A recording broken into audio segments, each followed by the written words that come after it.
Hello and welcome to the fourth episode of Scary Thoughts, Horror, Philosophy, Culture. I'm Mark Cate.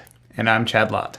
And in this episode, we are going to be talking about The Neon Demon, which is by director Nicolas Winding Refn. I think I'm pronouncing his middle name correctly.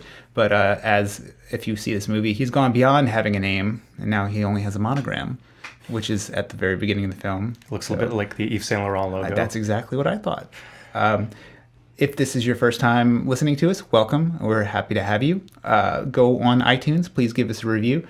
We're not making any money off this. Hopefully one day we'll be rich and famous. And if you want to help us get there, please leave us a rating, write a review. And if you're into inspirational messaging with gore, check out our Instagram page. It's at scarythoughts.podcast. And in the next episode, we just about 60 seconds ago decided we will be covering The House of the Devil, which is a request from my buddy Justin Devine, who is an excellent illustrator. His Instagram handle is at jlawdevine, I think. And go check him out. He draws scary shit. And just a little note at the top here. We hope that you've seen this movie because this is going to be spoiler-filled. And the vibe here is that we're a couple friends and you've joined us to sit around and talk about this weird art house movie. All right. So where do you want to start, Chad? Well, I think we may as well start at the beginning. Where's that? We just discussed the monogram at the beginning of the film.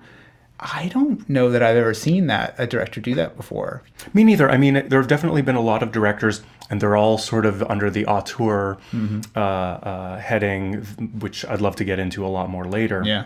There are definitely all these ways that directors put in their trademarks, like, say, Woody Allen's typeface or something like that, which has always been consistent through his career. But yeah, having your logo, that's pretty good. Yeah, and like you said, it seems like a definite nod to the YSL brand. And in that opening credits sequence, you see the tone shifts from that blue to purple to red, which you'll see repeated throughout the movie, which the director says is a shift from innocence to, I guess, evil. He described the shift to red a few different ways. And with that first really powerful opening image of the main character, Jessie, played by Elle Fanning, she's on a couch and her throat has been slit in some sort of like art house LA murder scene, and the camera pulls back, and at first you're not really quite clear, is she dead, is she not dead? You don't really know what's going on in the movie, and really the first thing you see is her blue eyes, which I think is really something to think about as we get to discussing the end of the movie, where you really, one of the last things you see is her blue eye. Another thing to think about is how well lit and photographed this scene is, because later in the movie, these photographs are described as amateurish and shitty. Like the guy who, it's her boyfriend that she's met on like Craigslist or something like that to come photograph her so she can enter the world of modeling. So the main character is Jessie, who is a small town girl from who knows where. And she's come to LA with like basically like a suitcase and a dream, pretty much the Welcome to the Jungle video, but with a girl. And she's very beautiful, very striking. She's very underage, which is a plot point. She's 16 years old when the movie starts, and she's come to LA to make it. I think one thing that's really striking about the opening scene is that it's identical to the movie The Eyes of Laura Mars. Have you seen that? No. Oh, so good. Faye Dunaway. Both films start with very aestheticized violence against women as a photo shoot. And so this movie in particular, it starts with this photo shoot that's just sort of reveling in the still image of a woman's dead body. And then they go to see this performance, she and the other models go to see this performance of this sort of hentai performance, which is another sort of like aestheticization of violence against women. And are you talking in the other movie, or is that's what happens in Neon Demon? Sorry, just the Neon Demon performance. Okay. Yeah, not Eyes of Laura Mars.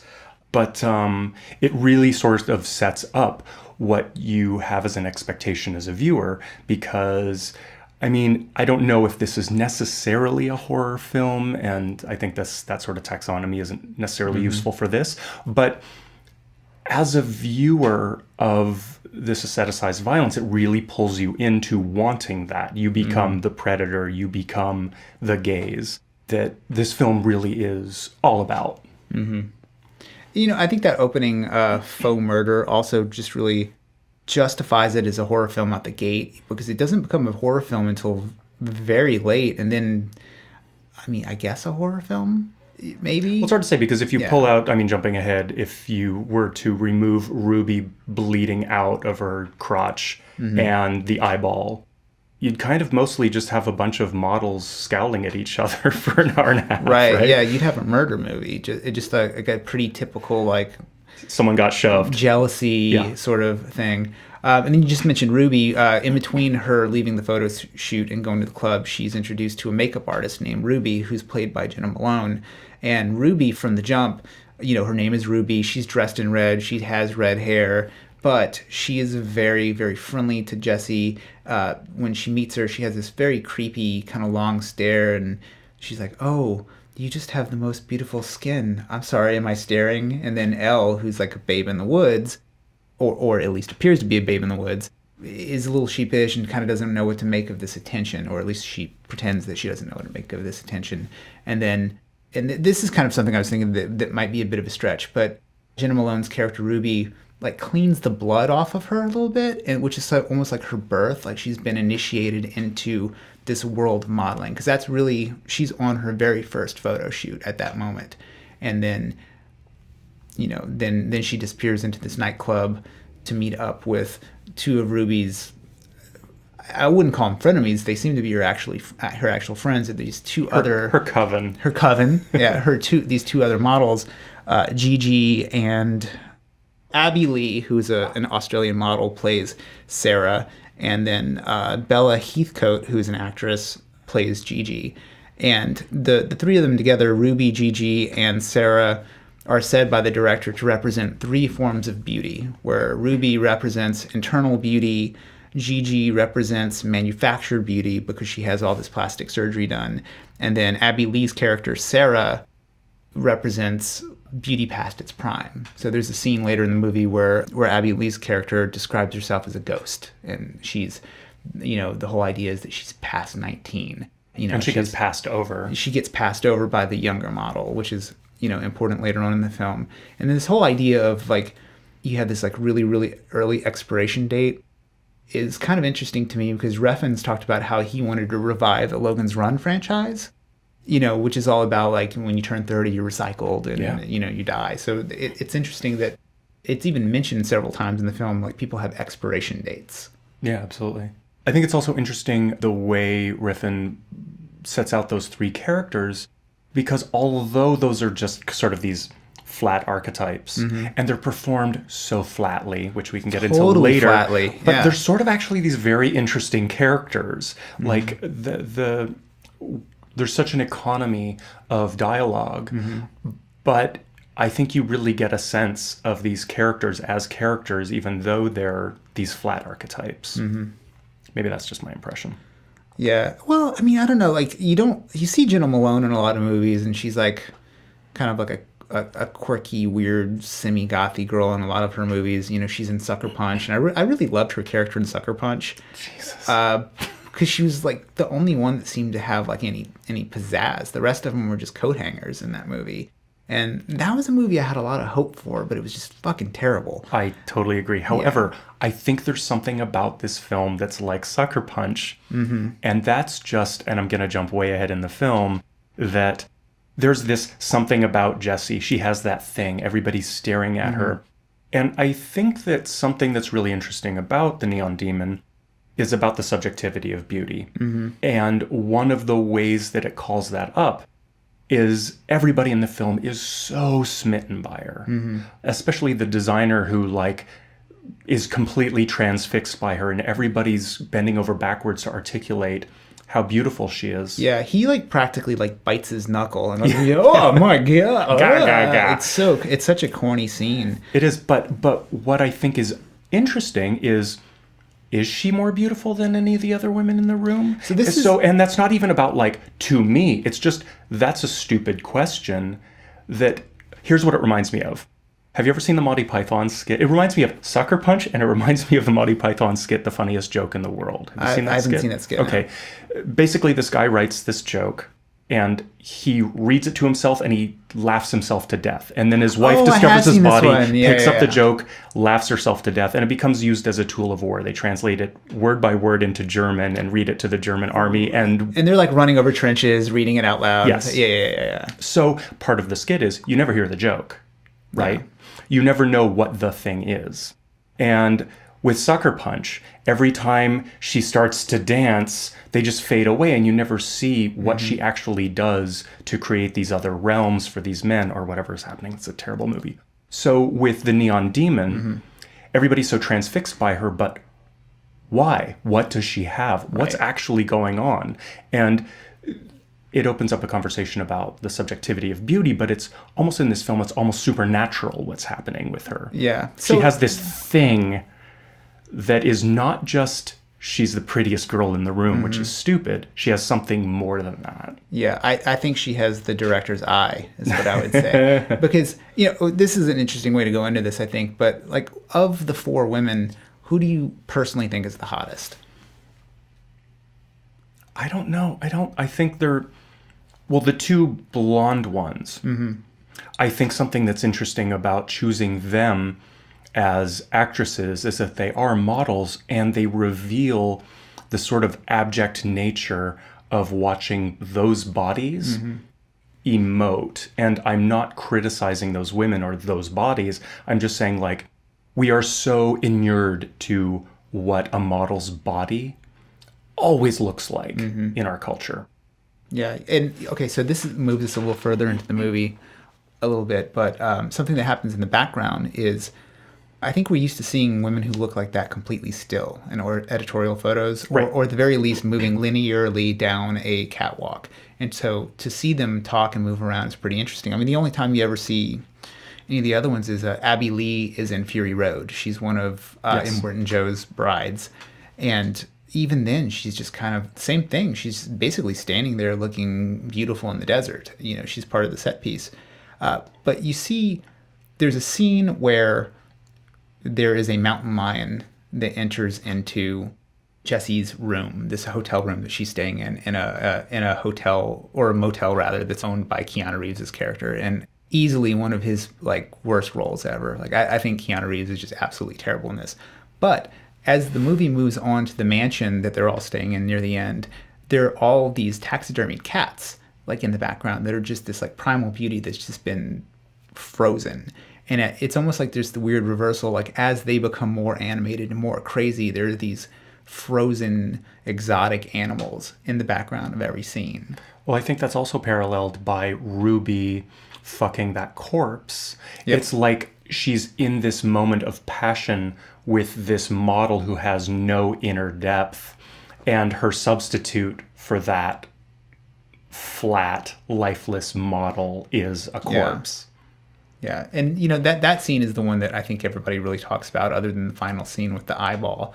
But you have this very odd scene where Ruby's character, who she's a high fashion makeup artist, but she is also a mortician's assistant makeup artist. So she's working on dead people and live people, which I'm sure there's something you could say about that, but I don't want to.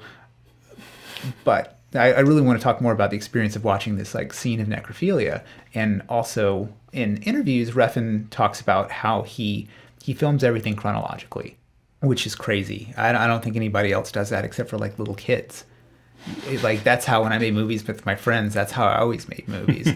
And the scripts are also very light and open to rewrites. And he talks about in interviews that there was a scene where after the scene happened, he really nailed the character that was in the scene, and it changed the entire rest of the movie. And I believe it's that scene, because he never really describes which scene it is, but in another interview, he talks about how originally that scene was written where she just bends over and kisses the character on the lips. Yeah. And then he's like, well, could you maybe spit in the mouth of the corpse? And then it becomes this really... And Malone just went for it. It was improvised. Yeah. Yeah. And I think she's really this is something I think that Refn does. It's kind of like a trick. And I think he does it again with Jesse's beauty, which is, that is a beautiful girl in corpse makeup. And then there's a beautiful girl making out with her. So on one level, you're sort of creeped out that she's making out and masturbating over a dead body.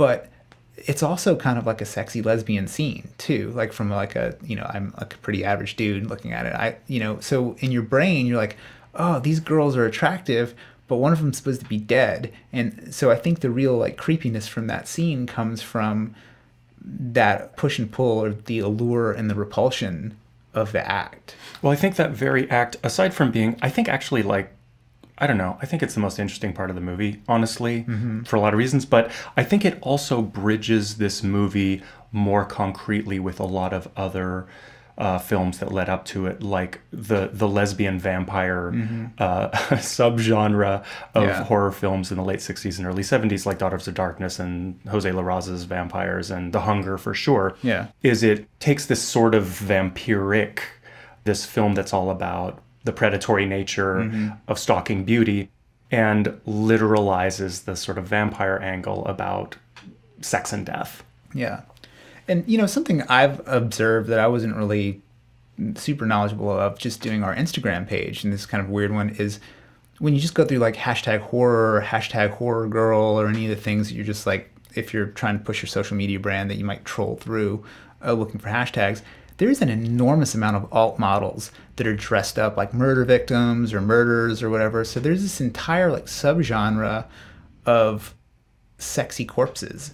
And I think if you've looked at enough of that stuff, like maybe you're a genre fan and your friends, you're fans of like these girls online and stuff like that, like maybe you do have like a heightened level of erotic drive towards a scene like that, which I think is kind of weird, maybe new. I don't know. It's not new. But it also, in that way, reminds me a lot of, are you familiar with the band Adult? Mm-mm. They came up very much in the Electroclash moment. They were pre-Electroclash, but were definitely part of that minimal electronic with female vocals scene. And all of the album art were photographs done by the vocalist, Nicolas Winding. And they are all pretty much women's bodies, head out of frame, very stark, often dead, like kind of like half hidden behind a hotel bed, or legs sticking out a doorway, and it's sort of almost a template for this fucking movie. But also them being this minimal electronic music that was very sort of had an explosive moment in around the early aughts, and taking a lot of cues from the 80s. I think just the aesthetic of Electroclash in the 80s just runs right through this film very heavily. Yeah, I mean, this is definitely another one of those like auteur 80s horror movies. I mean, I still haven't seen if there's a formal taxonomy for this genre. Well, I really want to talk about this because I've been thinking a lot about it. I'm sort of sticking with thinking about these films that we've been discussing and ones we haven't even touched yet as being aesthetic horror. And I'm using the word aesthetic sort of the way one uses the word modern. There's the word modern, like current, and capital M modern means modernism. It's there's a disruption there. And I think that aesthetic, there's lowercase e aesthetic. And then there is more recently capital E aesthetic, which applies to like vaporwave and all the Instagram and Tumblr blogs that come out of the whole vaporwave movement. That's very much about aesthetic, right. That are so much about surface that there's actually something very deep happening. But it seems that you were sort of going for like either auteur horror or synth horror. Yeah, like I want, well, the two main reasons is synth horror just seemed to be kind of like a cool sounding name for me. But then I started thinking more about like the idea of auteur horror. I don't want to necessarily imply that all of these directors are auteurs, although I think if you're generous, you could probably give this title to Refn and the guy that directed The Witch or It Follows. And if anything, they're educated in a particular style of filmmaking that I think is very like Kubrickian, very Paul Schrader, like that sort of stylized horror movies. And one of the reasons why I'm sort of resistant to that is like, okay, are other horror movies that don't have synth soundtracks non-auteur? Like, is there not, or like, is Kevin Smith not an auteur? because of Tusk. Well, I think the bigger for me, no, totally, no, Yeah, of course. yeah. I think another question that I put on that whole thing is like, when has anybody ever called a female filmmaker an auteur? So as far as like, when do we apply this moniker? It's like, well, we don't really apply it to women. Why? We don't really apply it to Kevin Smith. Why? We don't often apply it to black filmmakers, except for Spike Lee and Tyler Perry. I don't think I'd give it to Spike Lee, and I don't think I'd give it to Kevin Smith at all. Kevin Smith, like, the camera just doesn't move, and I think an interesting camera movement is just a necessary requirement of being considered an auteur filmmaker. I mean, I love Kevin Smith's movies. I thought Tusk was pretty badass. I mean, I took my wife in to see that movie cold. Like, she had no expectation of it. She didn't know anything about it. And it's just so absurd and so just aggressively bad in all the right ways. Like, I think people will watch that movie at midnight showings in the future. I think it's so endearingly wacky and weird. I also think it's his best looking movie. And the reason why is because he says it himself, is he just went and watched every Kubrick movie and came back and ripped off everything he could. And, so another way of describing these films is Kubrickian kitsch, which is something I saw some film reviewer refer to It Follows as that. And I think I like Kubrickian kitsch more than my own. Kind of a mouthful. Yeah. But I think that the history of the expression auteur and the auteur theory came from Andrew Sarris, who, and I'm just going to read a quote from the article where he really broke out with this concept in 1962, where he said, quote, "The first premise of the auteur theory is the technical competence of the director as a criterion of value. The second premise of the auteur theory is the distinguishable personality of the director as a criterion of value. The third and ultimate premise of the auteur theory is concerned with the interior meaning, the ultimate glory of cinema as an art. Interior meaning is extrapolated from the tension between the director's personality and his material." And okay, so this theory, do you think that, especially the second point there, do you think a good personality is a requirement? You mean because Refn comes off like an asshole?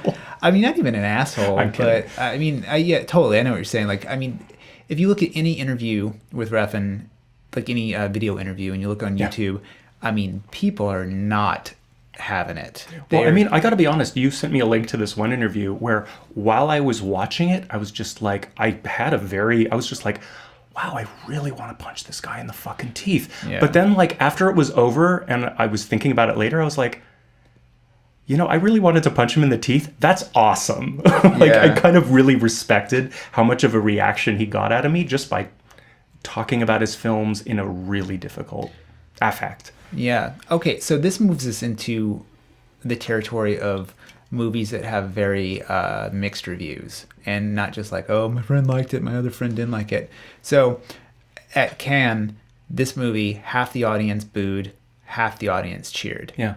I think it's pretty important to know which half cheered, personally, but you never really find that out. Like, if every goon that was there was like, this is awesome, then like, it doesn't really pass. But, the idea is that some people really love this movie, some people really hated this movie, and he wears that as a badge of pride, which I think is kind of a cheat, where you're like, okay, well, the sign of every single great movie is that some people loved it and some people hated it, or every enduring movie is that some people loved it and it was maybe hated at the time. And I think sometimes half the crowd can just hate something, and it doesn't necessarily imply a genius, which is what he seems to be on about here. I think part of the idea of the auteur filmmaker, or the idea of the auteur in that theory, is also like a person's taste, like you're asserting a type of taste. And, I really love hearing directors now. This seems very popular now. People seem to be very open with talking about their influences and what films they saw. Yeah. And it seems to be a very new phenomenon that directors go on this like really major, like they're on podcasts or on YouTube channels. All the new movies, you can really hear a lot about the film from the actual filmmaker, which is one of the reasons why I've been so interested in directors now. I was always, as a writer, always really driven by story. That was always a thing that was really important to me.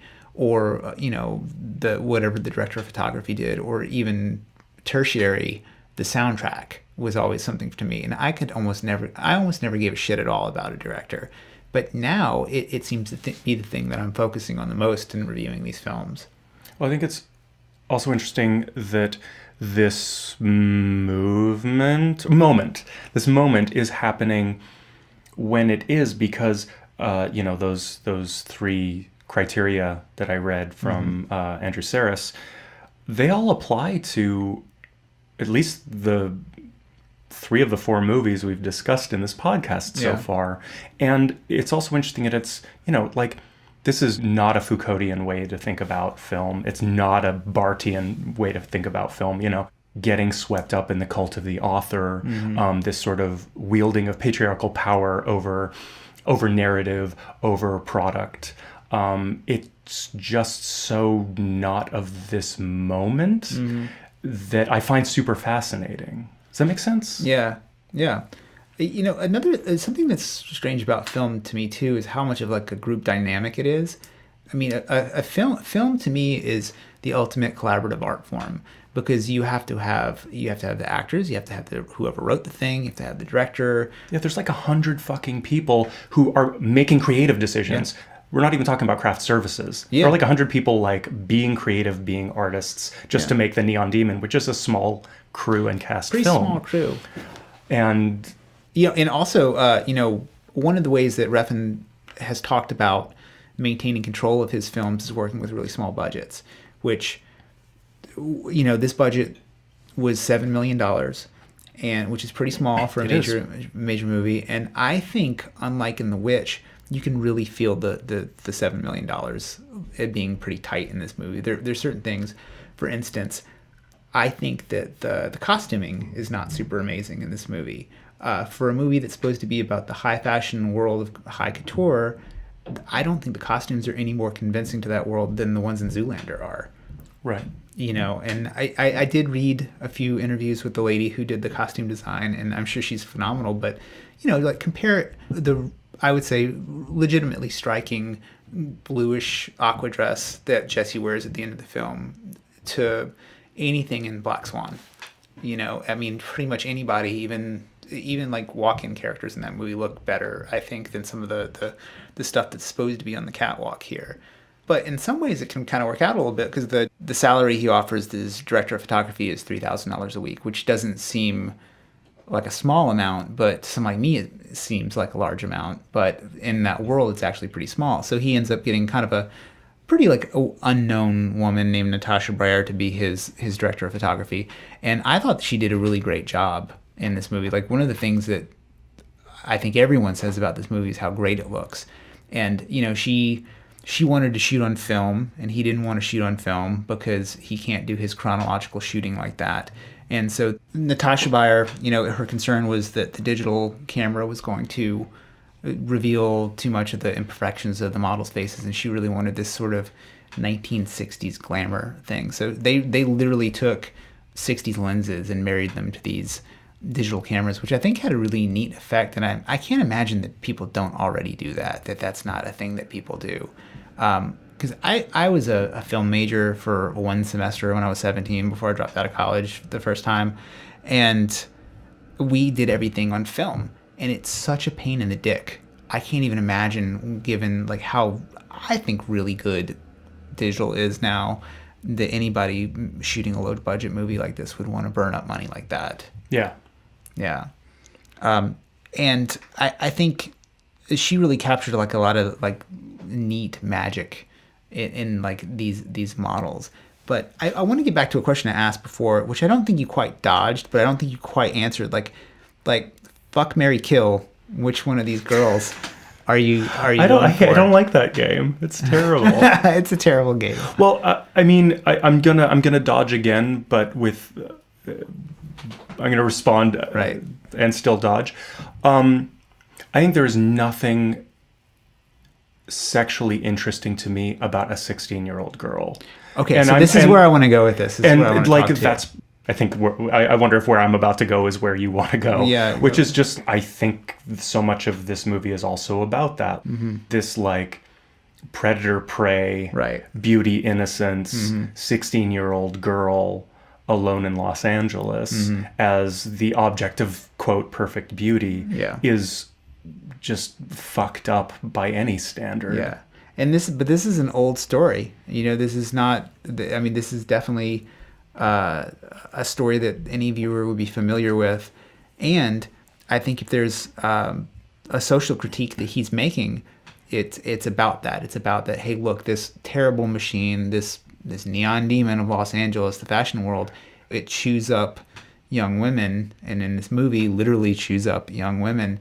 But a whole lot is made about her age in this movie, and I think it becomes this moral test for each character. Each character has this bizarre, everybody, once they find out how old she is, they have to make a choice of how to deal with her age. So very early on, you have her pseudo-boyfriend in the Trans Am that's the photographer. He is up there, they're having this really beautiful moment, like looking out on Los Angeles with the moon, and total fullness is over above them, and he's looking at her, and she says that line, like, I always imagined the moon was a big eye looking down on me, which I think is important for later in the film when the moon is looking down and there's an eye, which I don't know why we're like tiptoeing around it. This is like a total spoiler show. So he finds out that she's 16 years old, and he's like sitting there, and he's like, oh man, he's like, I think I gotta go, like kind of joking, like he acknowledges that he was interested, but now he knows he's not supposed to be interested. But when he goes and drops her off, he goes to kiss her, and she pulls away. And, because of she's, at least as far as we know, like a virgin. That's revealed later in the movie. But so he kind of fails the test, and he's sort of he's supposed to represent like the everyman in this film, like the average person who would be there. And even he's tempted by her beauty. And then Christina Hendricks's character, who is the agent or the agency head, who's in charge of casting all these girls, she discovers how old she is, and she's like, well, what about high school? And she's like, oh, I'm still kind of working on that. And she says, okay, you tell everybody you're 19, and here's a parental consent form. Just go sign it, have them sign it. And so she basically makes this financial decision to look past her being 16, which is a different sort of deal. And then later in the movie, basically everybody wants to possess her in some sexual manner. The one person who I think... Well, Keanu's character even is referring to the girl down the hall. Yeah. Some real Lolita shit. Some real hard candy. Yeah. Some real... So obviously 16, not a problem. Yeah, 16, not a problem. He's probably seen it before. And then I just want to do what Refn does in this movie and just sort of dispense with the male characters kind of pretty quickly. I don't know that it needs to be said, but Keanu Reeves is absolutely terrible in this movie. He's completely unbelievable as this character. He's as stiff as he was in Dracula, and I think he's too famous to be in this role. Like, he plays, like, you're immediately like, oh, there's Keanu. And that's one of the problems, I think, with these, like, big A-list celebrities. It's very hard for them to disappear into characters unless they're very talented, like somebody like Daniel Day-Lewis or something like that. And I just...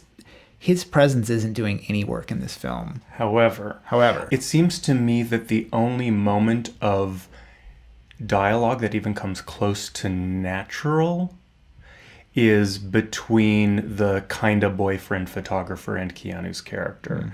It's stilted because it's Keanu, but every conversation, all verbal interactions in this film, there's endless pauses, everything's awkward and tense, it's really uncomfortable and pregnant or not, depending on whether you like this movie or not. Right. But when they confront each other, they're just talking. Right. And they talk kind of quickly, and there's a back and forth that doesn't exist in the rest of the film at all. And is it the only time two men talk? When women aren't around? Well, not when women aren't around, because the boyfriend later on talks with the fashion director in the restaurant scene. But the women are there present. Yeah, all the girls, except for Jenna Malone's character. But in that scene where the young photographer is talking to Keanu Reeves' character, there is a bit of an exchange, which is not. He kind of discusses the transactional role or the transactional nature of their relationship. He's like, hey, you just gave me $140 to cover the damage that this girl caused to the room by leaving the window open, allowing a mountain lion to come in and tear it up. I hope you're getting something out of this. And in that moment, I think Keanu Reeves, his star power, does one small job, which is he's standing in for Los Angeles. Like, he's representing Los Angeles in that moment, and he's saying, I hope you got this role. And then this is, he's like, I hope you got something out of this. And if you didn't, by the way, 2 doors down, or 1 door down, actually, there's this other girl who's 13 years old. And then who knows what his motivation is for that.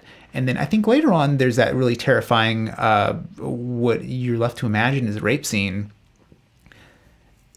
They make it seem a little bit like it's Keanu, but it could also be that boyfriend coming back. Because we know that Keanu is okay with kicking down a door because it's his motel, and he had his lackey kick it down before. So there's this weird moment where it's like, you don't really know who's committing this horrible crime next to her. Yes. But I'd like to come back to that scene a little bit and go back to the men in this movie for a moment. I think the one character in this movie that sort of does act not morally but amorally, like he doesn't make a misstep, or maybe he does, which is the photographer, the guy who initially shoots her, Jack. He doesn't know she's 16.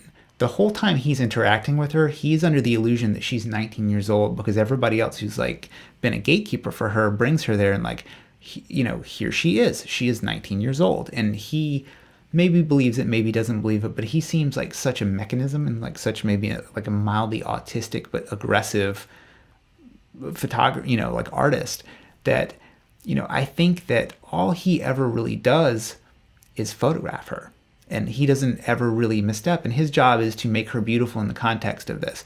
And his other job, and the thing that he does for her, is he's the one who makes it possible for her to advance forward. He gives her her career. He literally covers her in gold. He gives her her value in the photo shoot. He's smearing this gold paint over her and photographs her. And those photographs are the ones that allow her to get the next role, which causes all of her problems. Advance one level. Yeah. Although I think there is maybe another way to look at it, which this goes back to what I was saying about with this thing that she has that is almost supernatural, is, well, she says early in the film that her mother used to say that she was dangerous. I can't remember I think that was the word she used. Yeah. And she seems to be the prey the entire movie, but she's totally actually untouchable. She actually controls everyone. Yeah. Until she doesn't. Right. But so on one hand, we can think of it that he advances her career. Right. But you could also look at it as he was actually powerless for what she brought. It's kind of a showgirl's narrative, right? Yeah. She just kind of walks into town and owns everything. So she walks into town, owns everything. So the first time I saw this movie, I was very high, and I just totally fell in love with it. And I really bought her as this beautiful character, this 16-year-old character that is ethereal, otherworldly, maybe some sort of goddess. I think the attention to the moon sort of implies that a little bit. Her mermaid hair, everything about her is kind of built up to be sort of otherworldly. The second time you watch this movie, after there's the reveal at the end where she's like, my mother called me dangerous, and she has this really short monologue about what's wrong with being this beautiful. Everyone would want to be like this. And one way of looking at that is she's just born that way. She's she's a freak. She's a weird quirk of nature, and what else would you expect of her? And then Refn has, I think, a very peculiar thing to say about the way young people are navigating narcissism in the world. Is he says in one interview that he considers himself to be a director from the future, which is probably, I think, maybe the interview I sent you and you're like, oh, this fucking guy, which I totally agree. When he says that, I'm like, man, what a twat.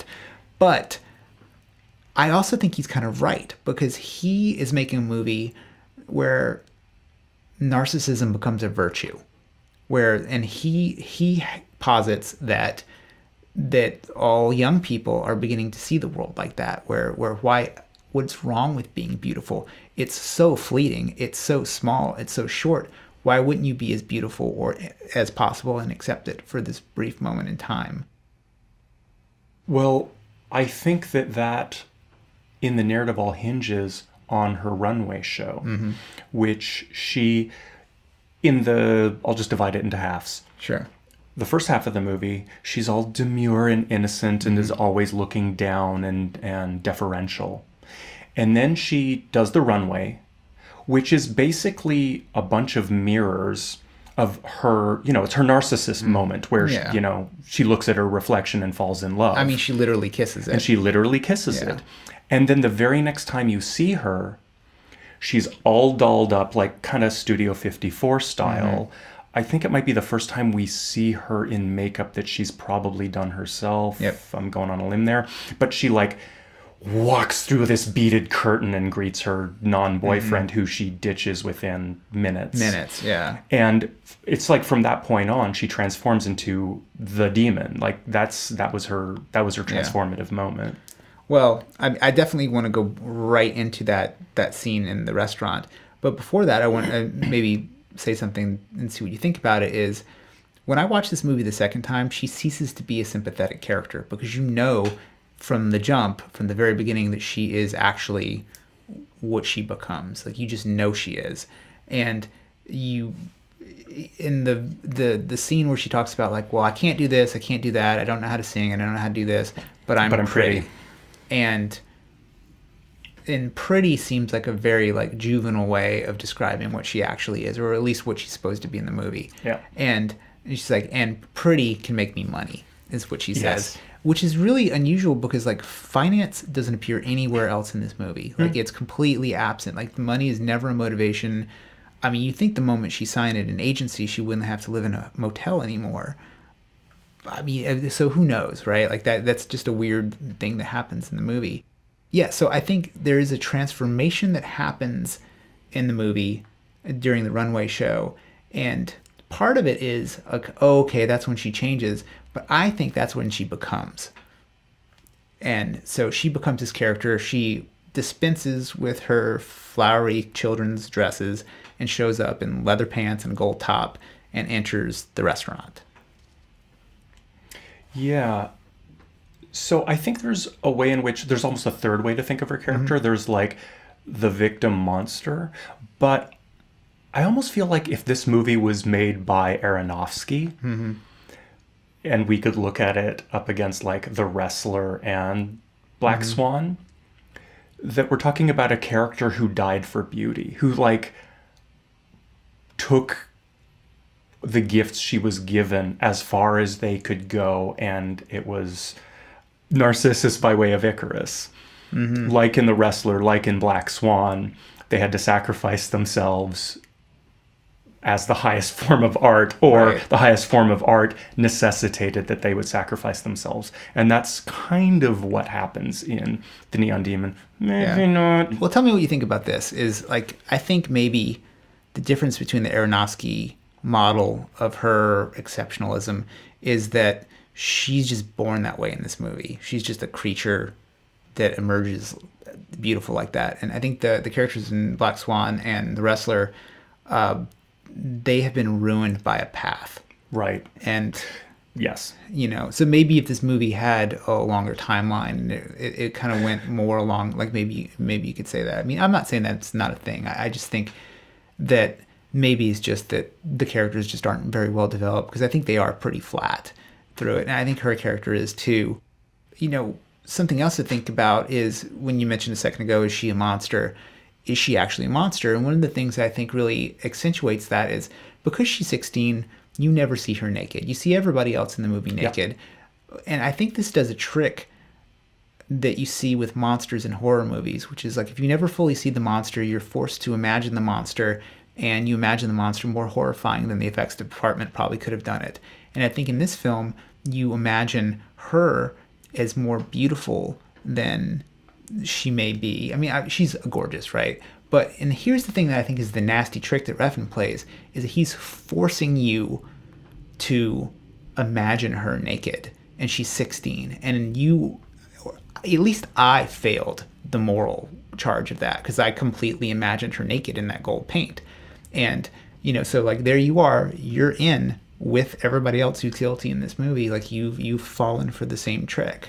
Well, it's sort of like Louis C.K.'s thing. I think it's his. This is exactly what I was going to talk N-word. about. Yeah. Like, well, you say the N-word, now I'm saying it in my head. Yes. Yeah. Fuck you. Yeah, and I think that that's exactly what's happening with that. And who knows, like, you can't film her naked. Like, I wonder if she had been actually 19 years old in real life, if he would have shot her differently, if she would have been naked in the film or something like that. But even still, like, her runway walk, let's say, that totally smites the fashion designer, we don't see her walk. Yeah, you don't see it. Not really. We totally see the other model. Yeah, well, Abby Lee is a legit supermodel. Sure. Yeah. And so, earlier, I keep trying to get you to go back to this, like which one you think is the hottest. I'm already thinking of another Dodge. So. Okay. Well, I'm just gonna like throw it out there. I'll show you mine. I think Abby Lee is the most beautiful person in this movie, like physically beautiful. However, the person who I'm most attracted to is Jenna Malone. Well, she's just rad. Yeah, she's an interesting character. And she's an interesting person, and it's hard to not take that out of the movie. She's pretty cool. Yeah, she has a cool, quirky band. She's kind of like an LA hipster actress. I mean, there's something cool about her. She looks a little like Willow from Buffy. Yeah, there's that. I think I was definitely thinking about that. She has tattoos. She's also the only of the women who has any sort of discernible skill. Like, she actually can do something. She can apply the makeup, and she can basically perform a glamour on herself and others. So she can make the other person even more beautiful, and she can make herself beautiful enough to hang with these models, at least under a strobe light in a nightclub. Right. Yeah. Well, I think what I love about this movie is maybe what a lot of people hate, which is everything is so open-ended. Mm-hmm. There are no answers. They're mostly just questions. Yep. You get the feeling that Refn was mostly riffing on a lot of it, like the fact that the necrophilia scene was improvised. Yeah. Completely changes the movie. Right. And it came up at the last second, which is awesome. I think that our desire for everything to be worked out in advance is just preposterous. Why can't filmmaking be slightly improvisational? Right. But I think that this film is pretty messy, so it just kind of throws out a lot of these signifiers, and it leaves you with a question at the end. It's like, I don't even know where to begin with the questions. Are these women vampires? Why did they eat her body exactly? Ruby, like, what was coming out of her hoo-hoo when she was under the moonlight? What the fuck was happening? What is the main character's power over everybody? The cat. I think it's hard not to refer to other reviews, but a lot of negative reviews just sort of like these were complaints that they had about the movie. But it's sort of what I loved about it, is that I don't know what the hell was going on. Yeah, I mean, like, definitely, like, the dudes over at Double Toasted, who I love, and you guys have to go watch Double Toasted on YouTube. You can listen to it, too. Yeah, you can listen to it. I mean, they're just really funny, very smart. I just like their take on it. I mean, definitely, they are really like hanging out with your absolute smartest funny friends and talking about a movie, and they don't just stick on horror, they hit everything. So any blockbuster you happen to be thinking about, or pop song or news event, pop song or anything, their review of Luke Cage is phenomenal. Oh yeah, they just have a great take on it. It's really interesting, but I think there's evidence that the lack of meaning is intentional in this film, because in interviews Refn talks about how inspired and influenced he was by Texas Chainsaw Massacre, which he specifically says is a movie that has no meaning, and the horror and grotesquerie of that film is never justified in it. And I think that he for sure probably had that vibe in mind. It's one of the movies he made, the DP, Natasha Breyer. Watch that movie, and then other movies you might expect, like Rosemary's Baby, Valley of the Dolls was one of them, Scorpio Rising, and Clockwork Orange, which I think, sure. I mean, yeah, I guess you could see some of those things in this movie, particularly the switch from blue to red tonally, I think is something you see in Rosemary's Baby, especially at the very end. But it definitely, it goes off the rails at the end and doesn't seem to have any desire to help you get back on it or understand why. And I think that mostly what this movie is, I think it's a little bit medium as the message. I think it's more tone than anything else. I think that it sort of tells you a story and gives some sort of vague message about beauty that you can read very many ways, but it is that thing as well. It is an incredibly shallow film. It's shot incredibly shallowly, where everything is so hyper aestheticized. There's so little depth to the characters. Right. It's sort of so willfully surface that it is revealing about its subject matter in a really resonant way. So, you talk about like the extremism of it and the look.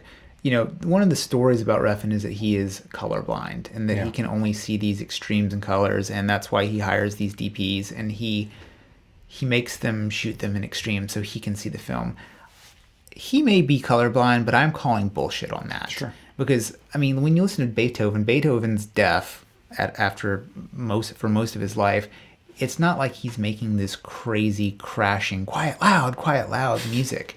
And also, you would think that you would hire a DP and just expect it to look good. It's like it's a limitation.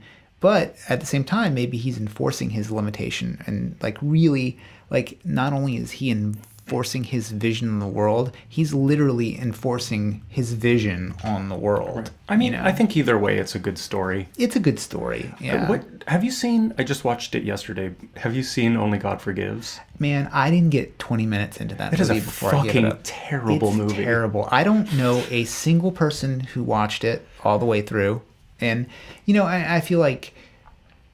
I adopted this Oprah Winfrey rule a while back about all media, which is she says if a book doesn't grab her after 100 pages, she just ditches it. And I used to be a completist. I would just stick through any piece of shit all the way through just because I wanted to be able to, if I didn't like it, I would have an opinion about it.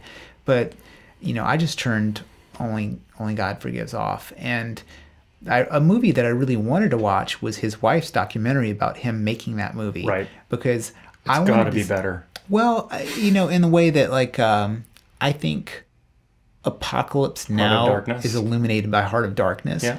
And I feel like after I saw Apocalypse Now probably when I was a teenager, and I saw Heart of Darkness a little bit later, probably when I was maybe 19, or I was still a teenager, but 20. Yeah. And then I went back and I had a way deeper appreciation for what Apocalypse Now was. And I'm wondering if a similar thing might happen if I go watch this documentary about him making this movie. Then you're just investing more time in a shitty movie, that's right? That's the thing. You're so deep, and there's so many good movies. It's like, what am I really committed? I think looking at Drive, Only God Forgives, Valhalla Rising, which I loved, they're really similar movies in pacing, in having characters right up front, extreme symmetry. Dialogue doesn't really... Valhalla Rising has no dialogue. Right. Drive, strong silent type, and even the characters around him don't say that much necessarily. Yeah. Or it's often this sort of peripheral noise. And I think that his aesthetic really coalesces in this film, where he's so much about the plastic value of the set is equal to soundtrack, is equal to the actors, is equal to the script, is equal to the cinematography. And in a film that is about modeling and the shallowness of modeling, again, it just all sort of coalesces really resonantly. Yeah. And one thing I really appreciate about him with this movie is that he just keeps talking about how intentionally shallow it is. He's like, hey, look, this movie, go ahead, read into it what you want, imagine the women as witches or whatever you want to do, but I'm telling you, and I made the movie, that this movie is basically about a woman coming to Hollywood and getting killed after being super beautiful. Interesting. Again, I don't know that I super buy it, because this really reminds me of Bret Easton Ellis whenever he's talking about The Canyons, which is the movie that he wrote that Lindsay Lohan is in with the porn star James Dean. So he wrote this movie. And he always has this out where he's like, hey, look, this is a good movie. Everybody I know hated it. It was pretty panned by critics. And one of the things he always is kind of defensive is hey, this is was supposed to be a little movie. So when he's asserting the fact that there's nothing to see here, it's like that Maya Angelou quote, right? You have to kind of take somebody at their word the first time. And, I guess I'm going to take him at his word. And by taking him at his word, I enjoyed the film more, which...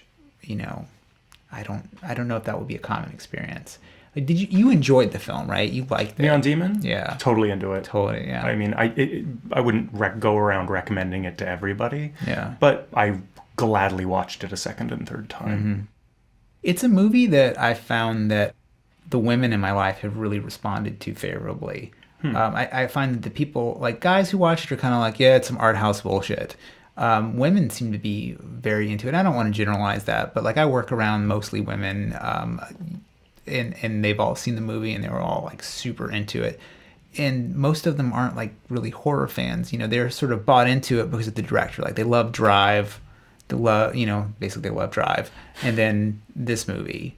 And I think that soundtrack and that aesthetic horror, I guess go back to your description of it, is compelling to, I mean, I don't know. Do you think it's compelling to women? Is that even anything that like we could even intelligently talk about? Well, I don't know if we could make that sort of a generalization, but one thing we can talk about in terms of gender in this movie and what I'm thinking of as aesthetic horror is that almost all of these films that are sort of happening now, they don't have final girls. They have female protagonists who are sometimes victims, sometimes not, but also strangely like they're all pretty much, almost all of them, made by men with not a leading actress, but almost like a muse. Right. Like all of these films, the lead actress, you really feel like they're the muse of the film. They're not just someone who won the audition and read the script the bestest. Right. That there was a deep relationship between the director and the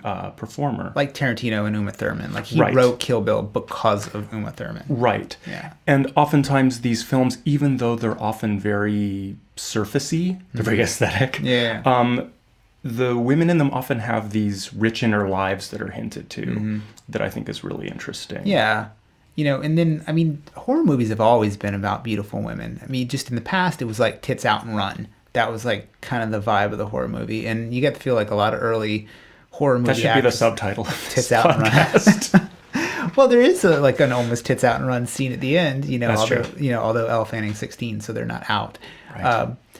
But, I think these horror movies are sort of attracting, on one end, like with these auteur films, just a higher class of actress, like almost like this like weird top shelf Wes Anderson type actress. And on the other side of it, you're getting these really fun like genre girls, like the type of girls that might like cosplay at Comic-Con, because there's, outside of this auteur filmmaker, there's an entire world of what I would like in the most generous way possible refer to as fanboy horror. And these are like films like Hatchet 1, 2, and 3 by Adam Green. And, he also directed a really fun movie called Digging Up the Marrow. And these movies like revel in genre tropes and just gore effects and really, really fun acting. And I think all those films really descend from, like, whereas all these auteur movies, I think, descend from Stanley Kubrick. Yep.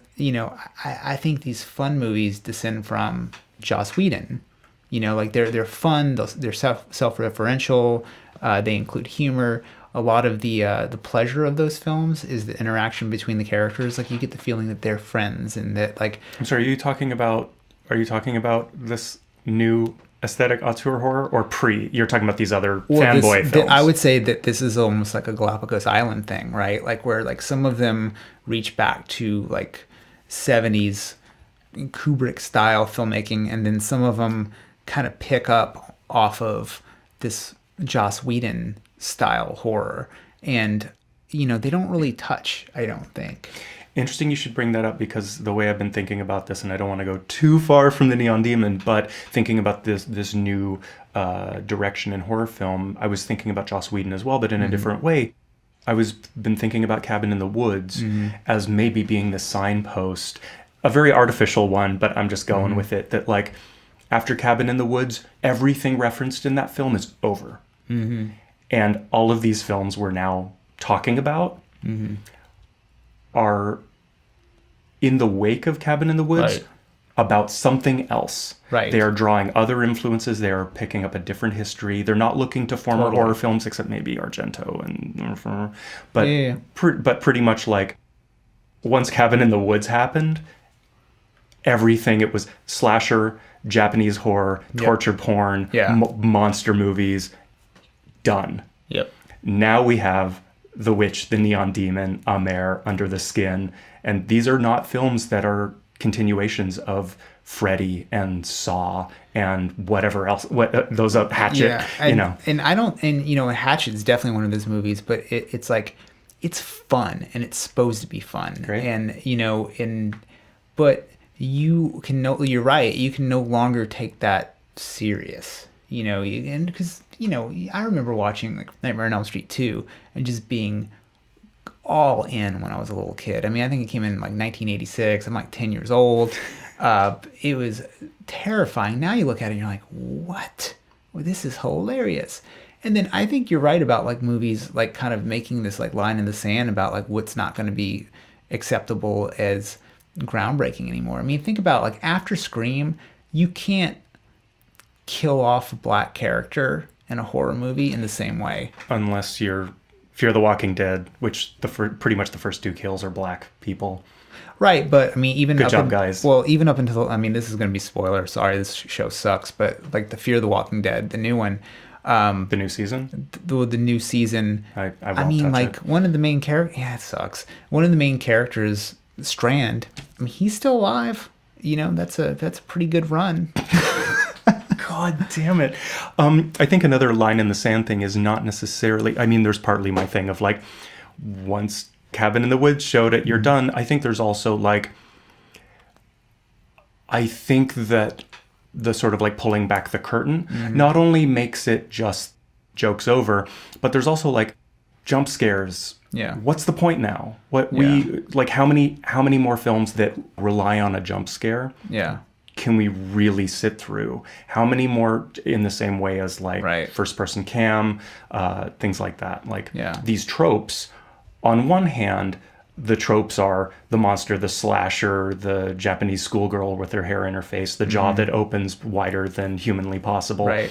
And the other part of the trope is these filmic techniques that have been refined and refined and refined, where they're actually super fucking effective. Yeah. But by repetition, totally useless as decent filmmaking. I mean, I think a jump scare now is just a gag. Like more often than not, like a jump scare. Like a jump stare. Could you imagine a jump stare where just somebody like leers? I mean, I guess that's kind of It Follows. That's a Joan right? Crawford. No, I mean, like It Follows is one long jump stare. It's terrifying. Totally. But these jump scares are usually like played for laughs.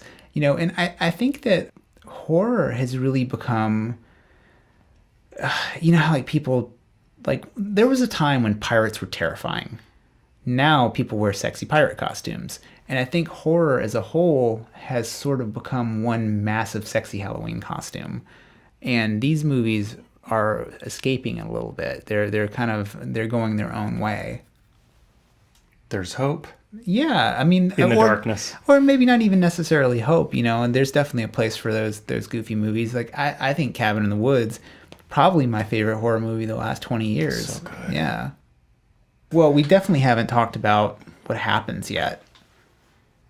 Like the end of the movie. What does happen? Well, okay, so what do we know for sure? What do we know for sure happens? Well, before she gets pushed off. Before we move into the end, I do want to talk about the restaurant scene, which we keep dipping our toe in and getting out of. And the restaurant scene is it follows the very long runway show scene, and it follows up the entire scene where she's been cast. And during her casting, the fashion designer character is just so bored he can't even stand it when he's looking at all these models. And then we talked about it earlier, he has like the knuckle biting thing where he's like, oh God, I can't believe it. And then right after that casting scene happens, Jessie goes into the bathroom after she hears something smash, and she discovers the character Sarah, Abby Lee's character, on the ground, smoking a cigarette. She's broken a mirror and torn up her own headshots. And they have this really amazing exchange, which is probably my favorite exchange. It's my favorite line in the movie, where she's like, what's it like to walk into a room and it's winter and you're the sun? And Jesse says, "It's everything." And that is like such a chilling line in that movie. And I think that line is really what moves this. I would say if you need to give this like a letter grade, it goes from like a B- to a B+ for me, just because of that line, because it's so haunting. And then Jesse moves back a little bit, cuts her hand open, and the model character reaches over and tries to like drink the blood off of her hand. So right there, that's really, I think, the first moment in the film where it goes off the rails. You're like, what the fuck? And I think that is, I think you have to think of that there's a supernatural motivation of some sort in this moment for that to have happened, because otherwise, like, who would do that? That's super crazy. I mean, well, necrophilia is pretty fucked up, but drinking someone else's blood, it starts to lead into Ruby fucking a corpse is like fucked up and weird. When she drinks the blood off her hand, it's a little bit like, oh, this is going somewhere else. Yes, we're going somewhere with this. Yeah, and then you've already had like the idea that these like ethereally beautiful people, and then like Jenna Malone's character, like Jenna Malone's, I think, is absolutely gorgeous, but she's not as gorgeous as the other girls, right? So there's the thing of like, okay, maybe there's something going on here where there's like seems to have these two other creatures enthralled to her. So it definitely sets up this like triumvirate sort of maybe like master and her like younger vampire kind of thing or whatever. I don't want to say it's a vampire. I don't want to say it's a witch or whatever. Maybe it's some new monster that we've never even thought of, which is to me very exciting, like some new mythology.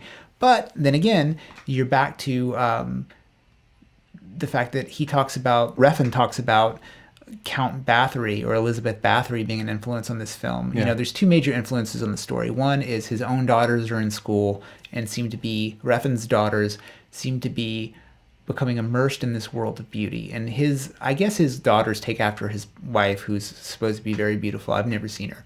But, he's watching these people who are born beautiful, they grow up beautiful, and then they're interacting in this world. And Refn's initial impulse was, what's it like to be born beautiful? It's such an unusual perspective on the world.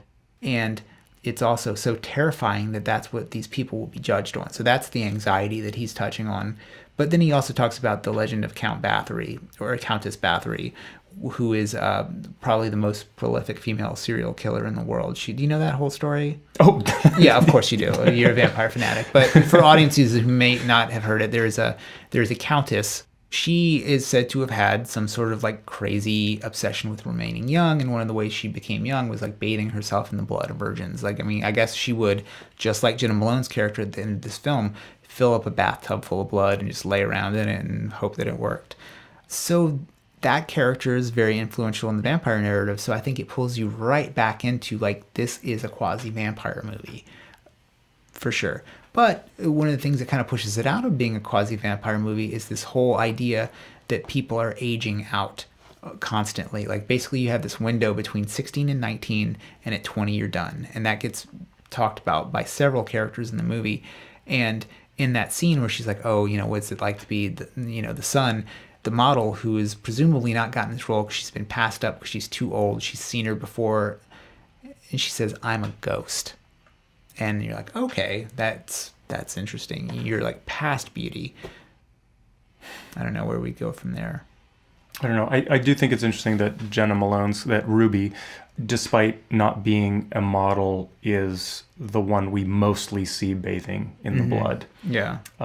We do get that completely ridiculous, like, it's almost like a shower scene from an 80s sex comedy romp from like 83 or something, where we see the two models like showering completely naked with, although blood spilling off of them, that's not too teen comedy, but no. Jenna Malone's character is the one we see bathing and bleeding.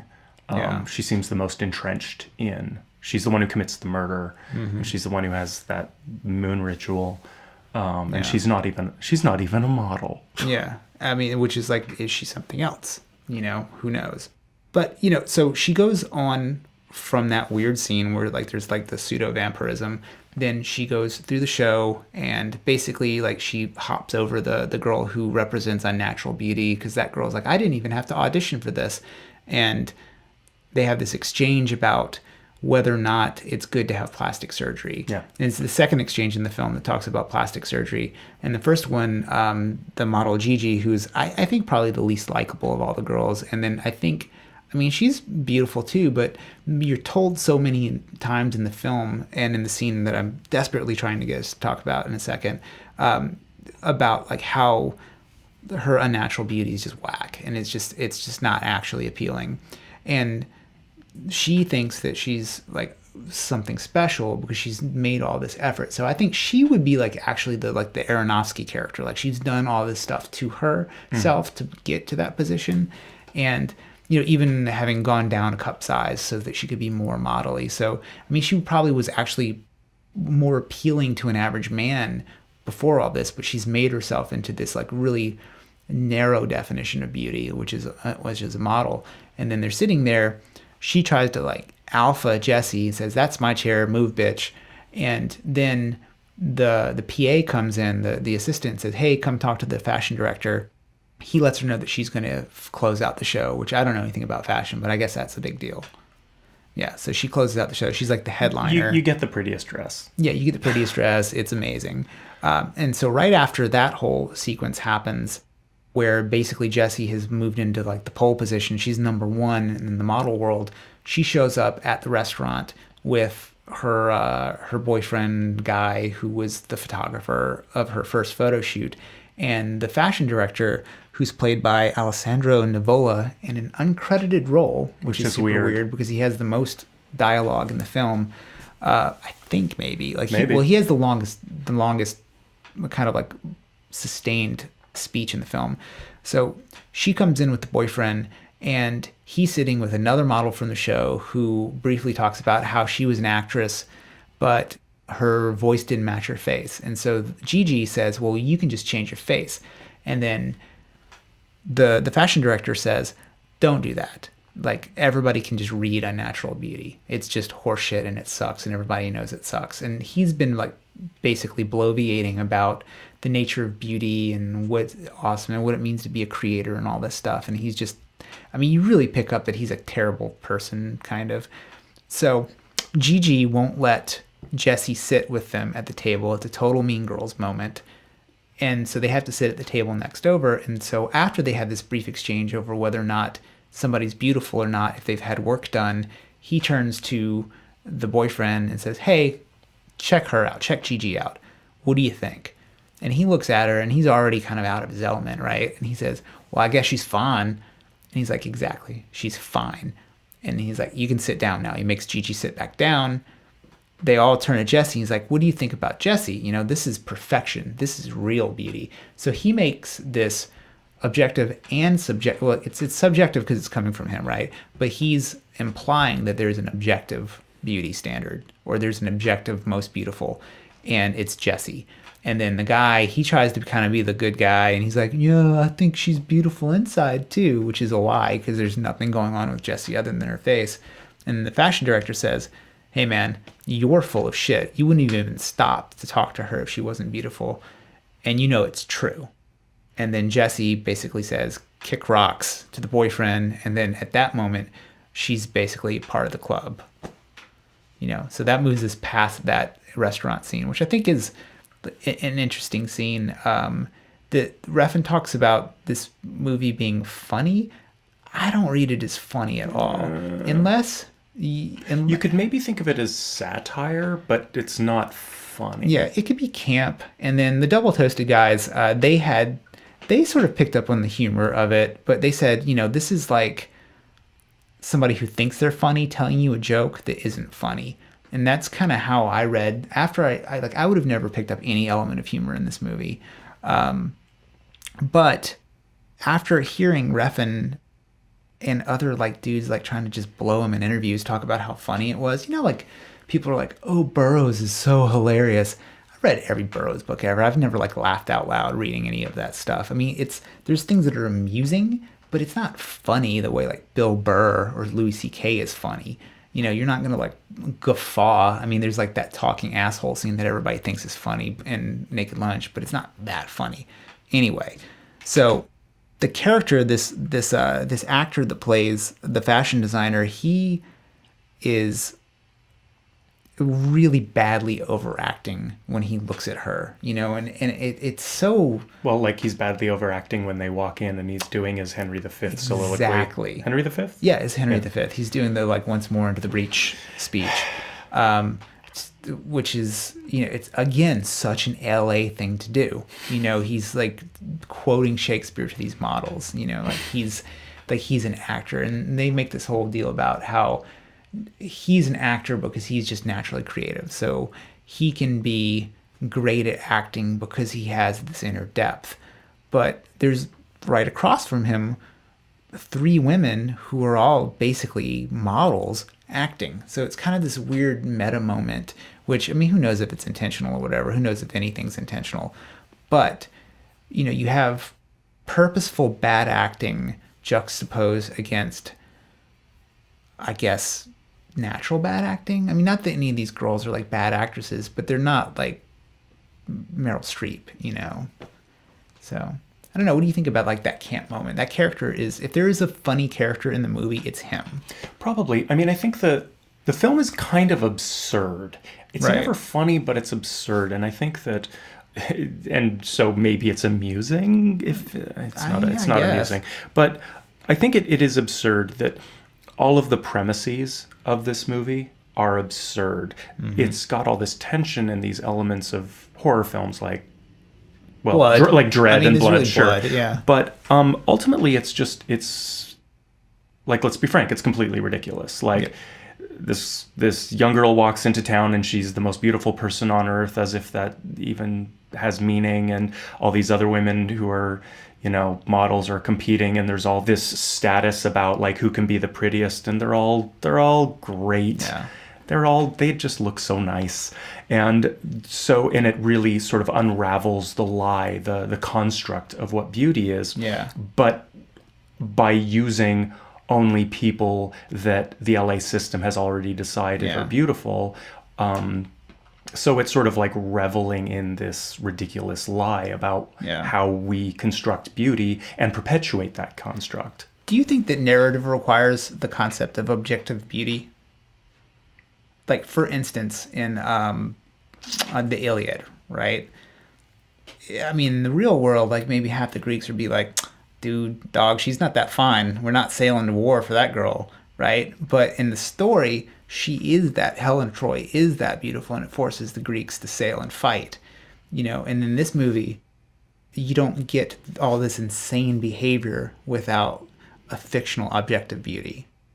I think that any conversation about beauty and objectivity and subjectivity requires somehow quickly veering into ideas about fascism and control and racism and the objectification mostly of women and of bodies. And I think that it all becomes really precarious, where there's just so much subjective material that we too easily allow to feel objective. Right.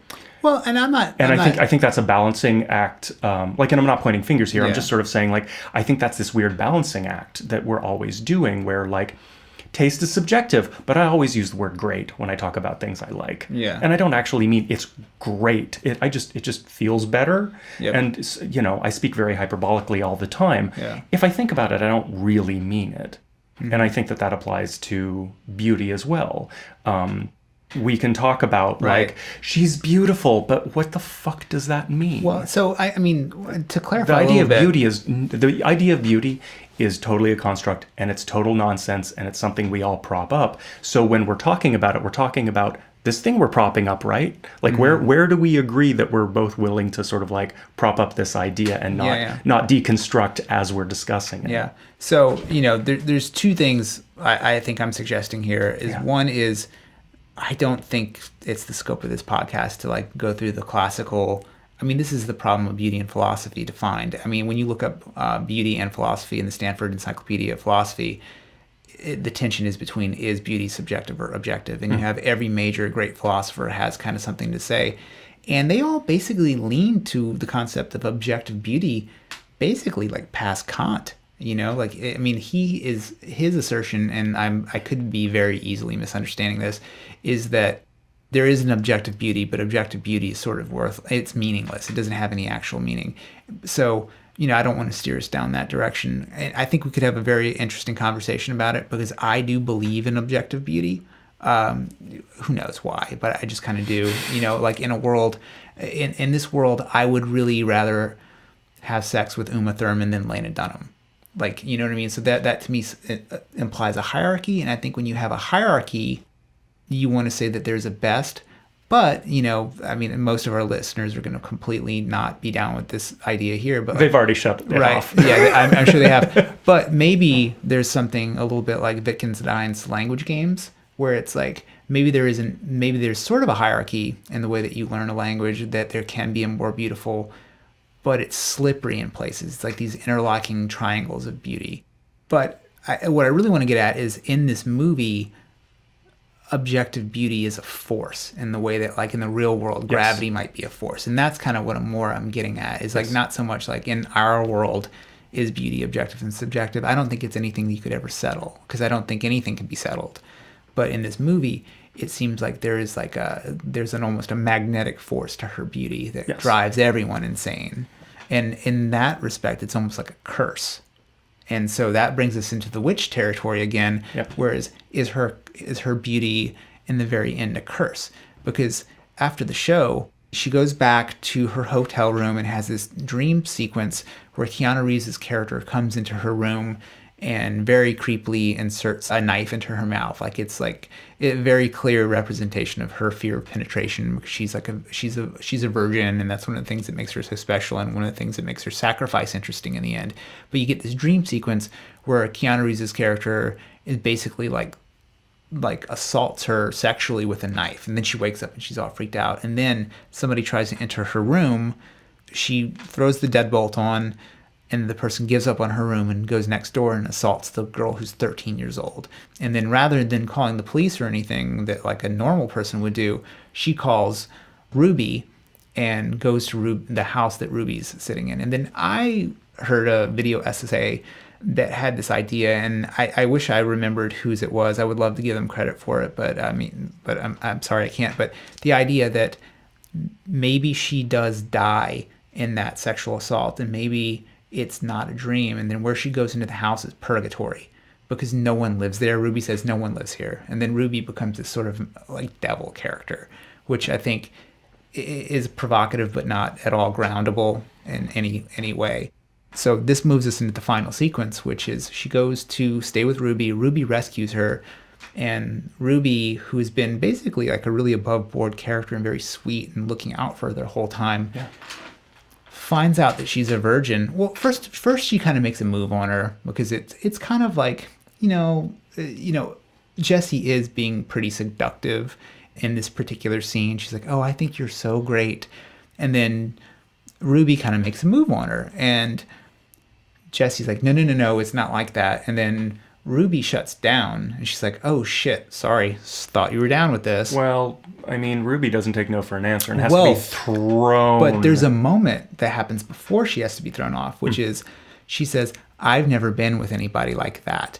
And then that's what makes Ruby go, "Oh!" And she's like, "I want to be your first." And then you have this very peculiar, like, lesbian sexual assault, which you don't really see hardly ever in films. And then Jessie throws her off. And then from that moment on, Jessie goes off, and the next scene, she's applying her own makeup, which sort of says, "Oh, I don't need Ruby anymore." Like, not only has she gone beyond, like, she's beaten every level boss in this movie, and the very end, I guess, level boss to this movie. I mean, I don't even play video games. I don't know why I'm bringing it up like that.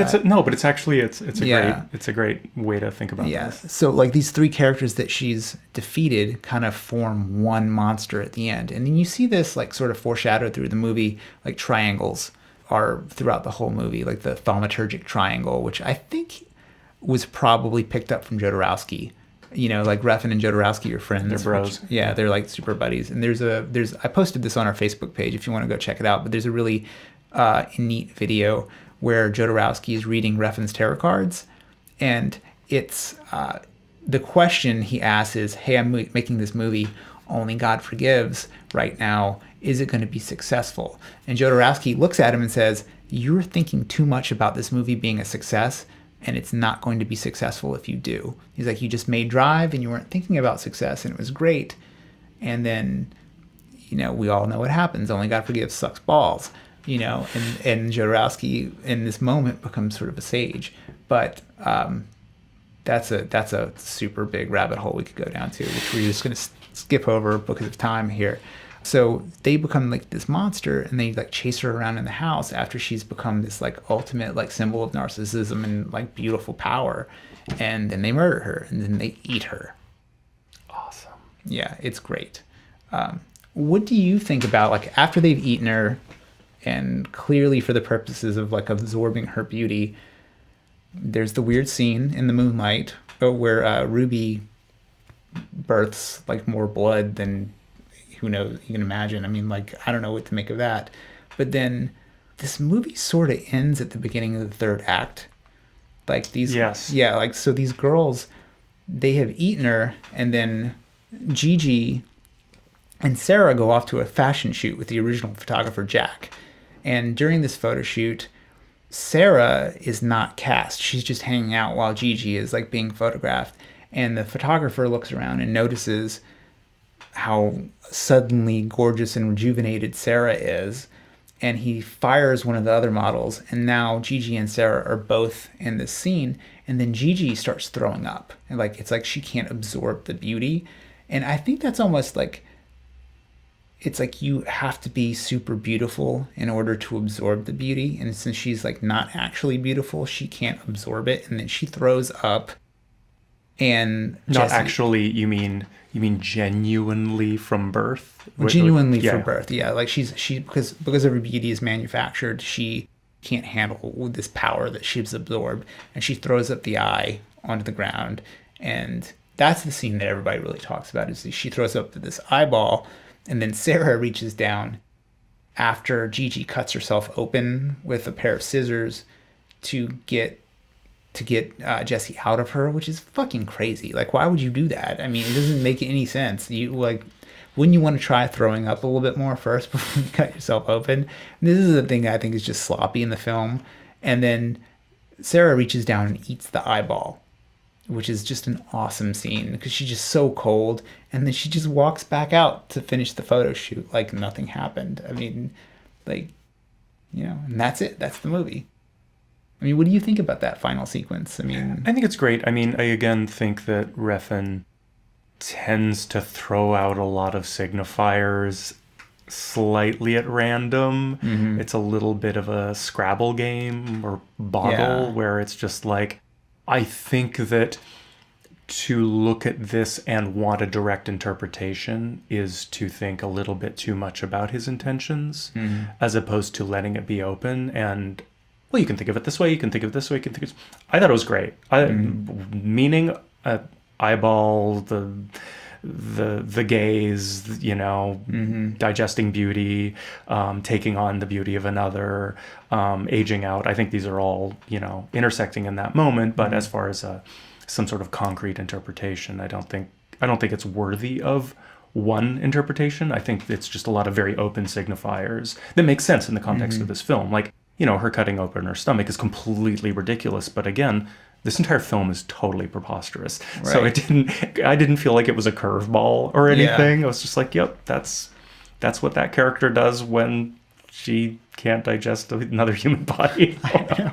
Well, one thing I really kind of got a lot of pleasure out of was thinking about what the conversation between Sarah and the people in the photo shoot was right afterwards. Totally. Like, yeah, don't go in there. Yeah.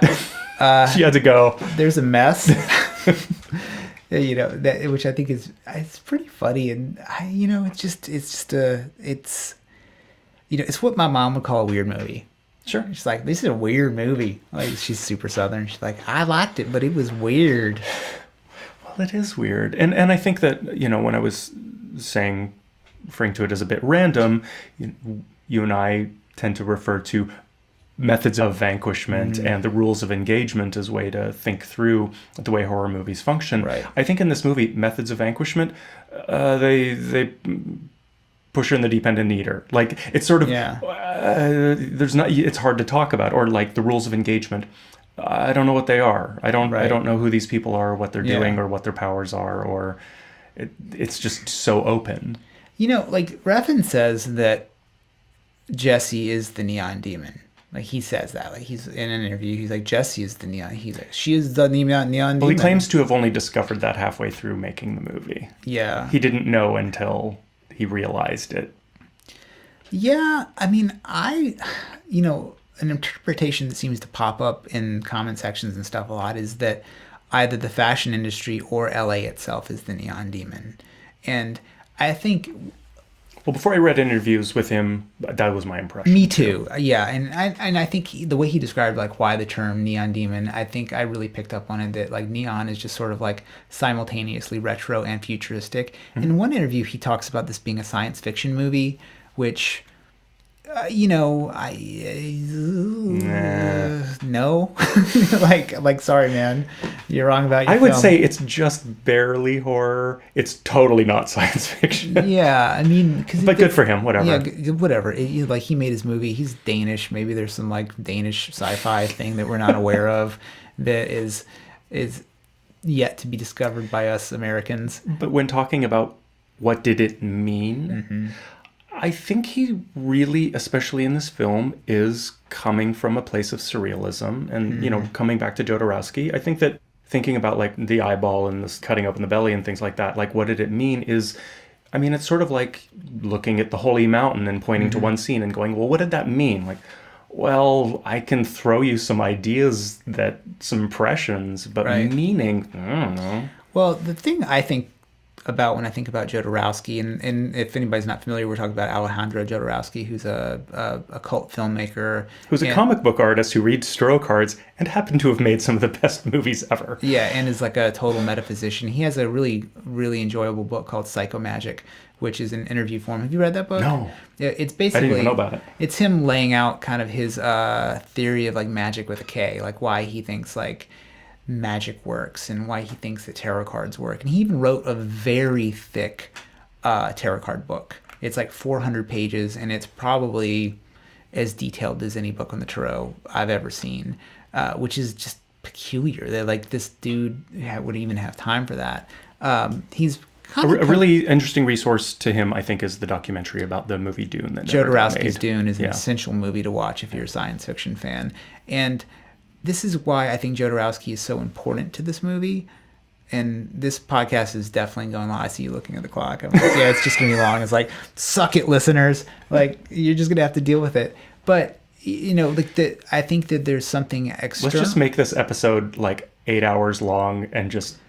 Well, look. People just stop listening. In the spirit of Jodorowsky, his version of Dune was going to be like 13 hours long, which is one of the reasons why it couldn't get made. Let's give him his due for a moment here. So in the spirit of Jodorowsky, we're going to go over here. Like Jodorowsky's whole concept of a filmmaker and even as a creator is that part of becoming a thing is making things. And it's not this corny, like stupid, shitty marketing guy, fake it till you make it sort of thing. It's that the creation of artwork is a magical act that transforms you. And I think there's evidence in Refn's demeanor before and after the Neon Demon that this movie seemed to have had some sort of effect like that on him. Like, he talks about how his style changed. And you look at him before and after the film, his haircut's better, his clothes are better, he seems to like care more about fashion, and Drive really made him famous, but I think this movie really elevated him because it was so slippery that people were like, okay, is this a genius movie? I don't know. And something I think really interesting about him as a person in this movie is that he, in many interviews, refers to like, all men have a 16-year-old girl inside them. Which and he said in particular, he said about him and often said about himself, like, I always feel like there's a 16-year-old girl inside me. And this was the movie about like getting to explore that. And I thought that's an interesting way to think about things. But then watching this movie with the commentary, which is just Elle Fanning and Refn, It's so boring because you're basically listening to two teenagers just sort of go like, remember that part? Oh, that guy. Oh, I remember when we shot this scene. It's the most banal. It's such a boring description and way to follow the movie. And I thought that in itself, I couldn't get through it, but in itself was super fascinating. Like, here's this guy who's just like the most impossible interview, and he's so fucking pretentious. But then when he's hanging out with Elle Fanning talking about this project they worked on together, he's actually like a little girl. Yeah, and the tone of his interviewing style has changed from film to film too. And now it's like, there's almost like this thing that people do around like genius. It's, every once in a while, like, the whole idea of like the art hustle, like, is this person actually genius, or are they genius just because everybody says they are? And there's a third route, which is like, you just sort of say you're genius and then you make impenetrable content, and then half the people are fooled and half the people aren't. And maybe there's a little bit of an art hustle going on here in that regard, but I like the movie so much that, and I don't know. I don't even know where I'm going with that. I mean, who's to say if somebody's genius? I think the concept of the art hustle that you described seems to me to be just a fiction. That there are people who will bullshit and wrangle the PR machine, but I think everybody's just flailing, and some people are better at PR. Yeah. That's my very cynical take on it. Yeah, true. But the other thing too is, like, do you remember that movie Basquiat, the one about Jean-Michel Basquiat? I feel like that movie did a really strong disservice to his legacy, because in the whole movie, it's definitely interesting. You have David Bowie playing Andy Warhol, and it's kind of a cool movie, and it looks great. It's like it's like 70s New York or whatever.